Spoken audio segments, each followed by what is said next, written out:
حضرت علی رضی اللہ تعالیٰ عنہ فرماتے ہیں، لوگوں کے عیبوں سے اس طرح غافل ہو جاؤ جیسے سوتے وقت دنیا سے غافل ہو جاتے ہیں۔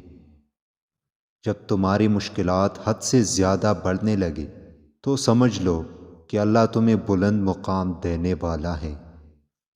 کسی کی تباہی پر خوش نہ ہو، کیا خبر کل زمانہ تمہارے ساتھ یہی برتاؤ کرے۔ اگر کوئی تم سے پوچھے بتاؤ زندگی کیا ہے، تو تم ہتھیلی پر ذرا سی خاک رکھنا اور اسے اڑا دینا۔ زبان کا وزن بہت ہی ہلکا ہوتا ہے، مگر بہت کم لوگ ہی اسے سنبھال پاتے ہیں۔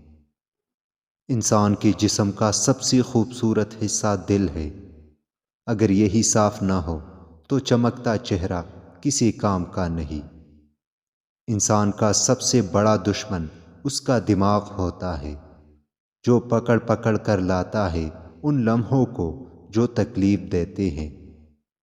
کبھی بھی اپنی جسمانی طاقت اور دولت پر بھروسہ نہ کرنا، کیونکہ بیماری اور غربت آنے میں دیر نہیں لگتی۔